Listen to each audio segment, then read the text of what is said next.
Good morning, students. In the previous lecture, we discussed intrapersonal barriers. As you know that intrapersonal barriers stem due to the individual's attitude,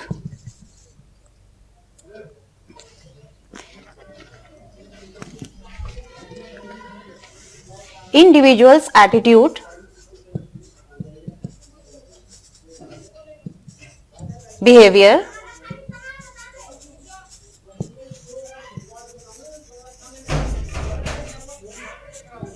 and their approaches.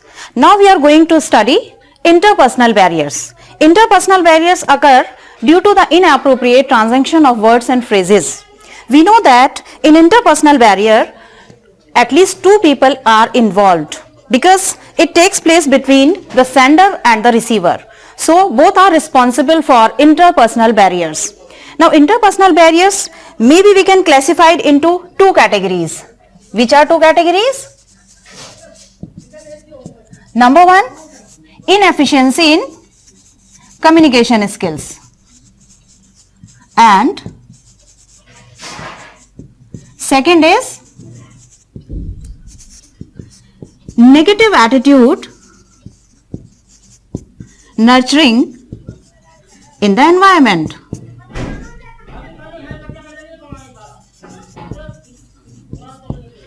And if we can say that interpersonal barrier occurs when two people are involved and they are unable to understand each other's communication. We know that we cannot change their attitude, but we can understand the differences between these two people or more involved in the process of communication. Now we are going to study and we are going to know what are the reasons of interpersonal barriers. The main reasons of interpersonal barriers are: number one, limited vocabulary.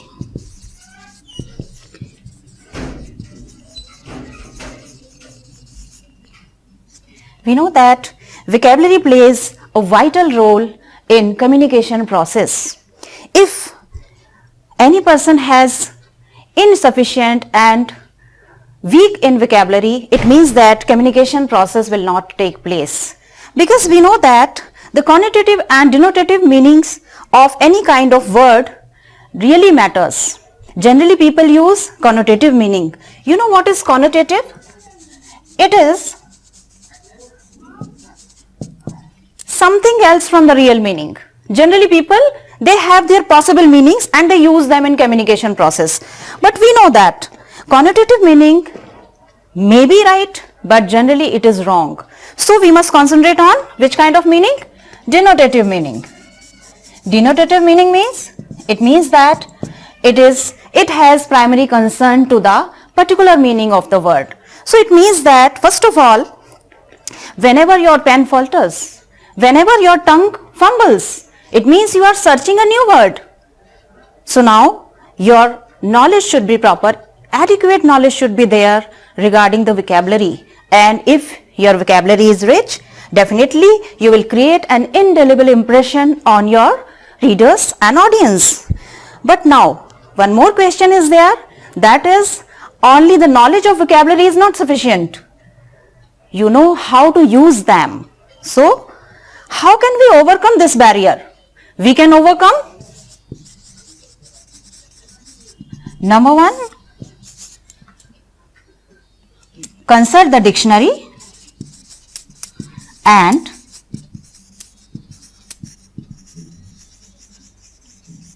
number two, listening to the native speakers.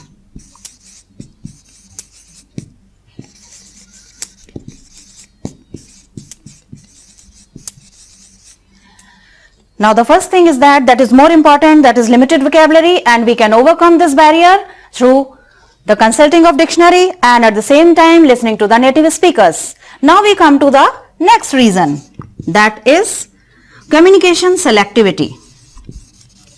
Communication selectivity. Generally we listen what we want to listen. It means that if we are interested in, we pay attention. If we are not, we do not pay. We can take one example. In an organization, the chairman of the company calls a meeting, and the person who are involved in the meeting are manager production, manager marketing, manager finance, and now the chairman, he is just speaking so many points, may be relevant or maybe to the production manager, to the marketing manager, and at the same time to the finance manager. But these managers, they concentrate on the part that is related to them. So it means that they will concentrate on the part, not to the whole. And if at last or at the end of the meeting, chairman asks anybody or maybe any manager, please review or summarize the points, it would be difficult for them because they were the part of the partial communication, not as a whole. So now it is really important to participate in the whole communication process. It takes barriers. If we only listen what we want to listen, if we only listen that really matters to our work, our professional attitude, our professional approach, that is not correct. We must concentrate when there is a discussion, when there is a meeting, when there is a speech, we should try to listen the whole point. So now how can we overcome it? That means concentrate,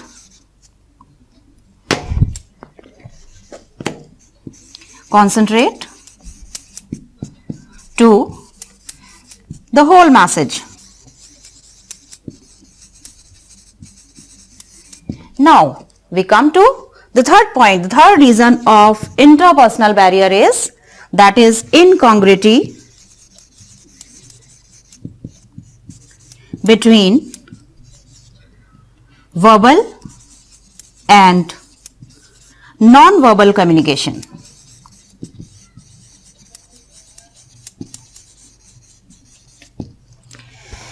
You know, verbal communication, that is through words, and non-verbal communication, that is through action. We know that if our verbal communication is in matching of our non-verbal communication, definitely our communication will be effective. We can take one example. The CEO of a company, he introduces a new manager appointed in the company to the subordinates, that he wants to say, I am delighted to announce that a new manager is coming to our company, but the facial expression, the impression on his face does not match with his words. What is it? It is a barrier. It means that verbal communication should be in the congruent of non-verbal communication. You know, action speaks louder than words. We know it very well. How action speaks? Through body language, through the movements of hands, through the movements to eye contact, through postures, gestures, and physical appearance may be important in body language. You know, if we talk about Einstein, physical appearance really, it is really haggard. But culture and climate does matter. You know, in Kenya, mother-in-law and son-in-law, they cannot face each other. They have their turns back. But at the same time, in US, in America, it is a sign of disrespect. So, dear students, while we discuss the verbal and non-verbal communication, we must know the differences of cultures and the differences of customs also. So, how can we overcome it? We can overcome this barrier through the balance between verbal and non-verbal communication. Now we come to number 4. Emotional outbursts. Yes, emotion matters.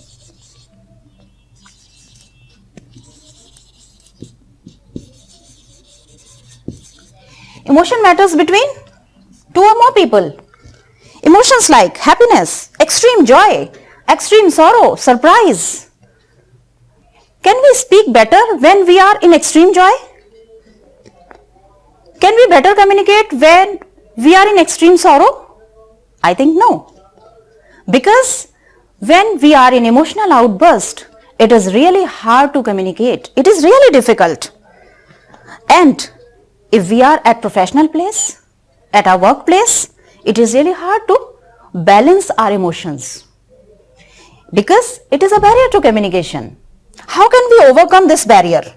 To overcome this barrier, first of all, we must try to balance our emotions. Whether it is extreme joy, whether it is sorrow, or it is a surprise. We must try to balance our emotion and then communicate. Otherwise, it will be a hindrance between sender and the listener. So, how can we overcome? It is balanced emotions. Yes.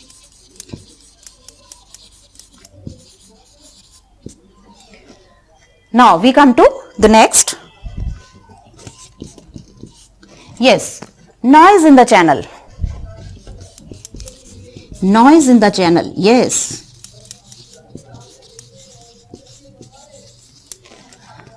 Communication process is going on and blaring of music, sound of horns, some kind of technical noise may occur in the process of communication, and it is an obstacle in the process of communication. That's why we can say that it is a barrier to communication. How can we remove it? It is quite simple. We must try to remove these barriers. If these are technical, these are noise, we can remove them. Even we can have soundproof glasses.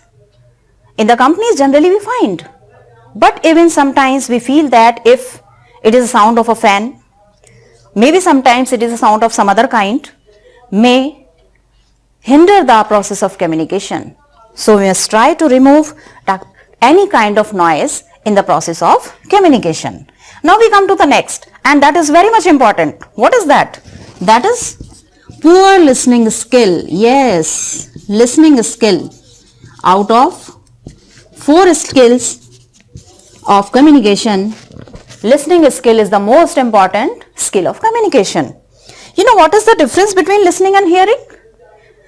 Hearing does not demand any kind of attention, but listening, it requires attentiveness of a listener.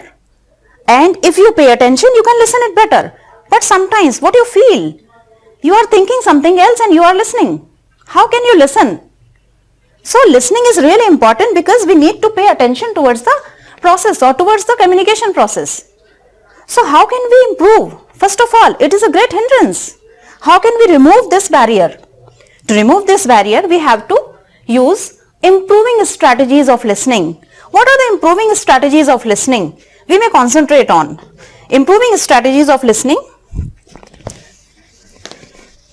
We have 10 thumb rules. Have you listened 10 thumb rules? I think all of you have listened. What are these 10 thumb rules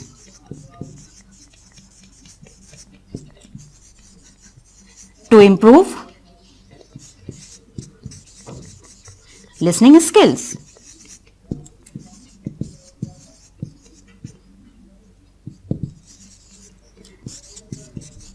We can have a checklist for it. How can we have? First of all, we can have 1, 2, 3, 4, 5, 6, 7, 8, 9 and 10. So we can use acronym for it. We can use acronym for it. How can? It is T, T, D, M, P, P, P, then B, E and T. You can have short. T, T, D, M, P, P, P, bet. You can learn easily. What is T? T is talking. Should we do? No. So, checklist says no. Second is thinking. Should we think while listening? Yes. No. Not allowed. D means distraction. Is it allowed? No. Checklist says no.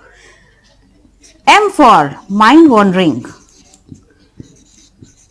It may have, but not allowed.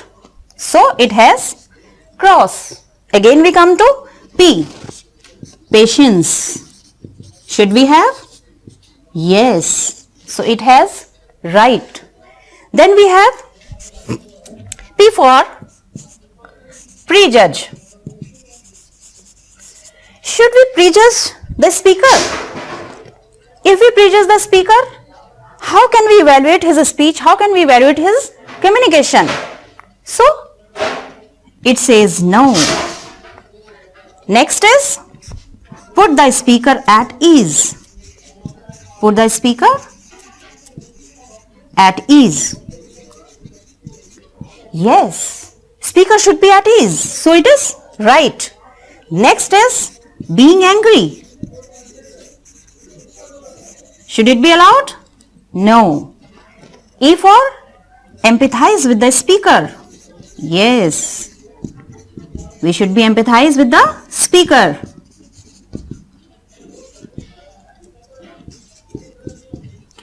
And the last one is T. Taking notes. Yes, when we listen, we should take notes. It is really easy to recollect the information, to recollect the message afterwards.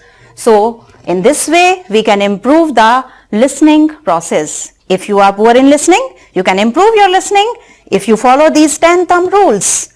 You know, by following these we can remove or we can overcome the interpersonal barriers. I think you must know how interpersonal barriers occur and how we can remove them, how we can overcome this interpersonal barrier. One more thing is important, at last I want to say, you know, senders and receivers. These are important in the communication process. And between these two more important things takes place. That is attitude. If sender and speaker both are positive, effective communication takes place. If sender is positive, receiver is negative, definitely aggression in the communication. If sender is negative and receiver is positive, it is lack of confidence. And at last, if both are negative, confusion takes place and it is total barriers. So we can overcome these barriers by using how to overcome and by using these strategies. Thank you.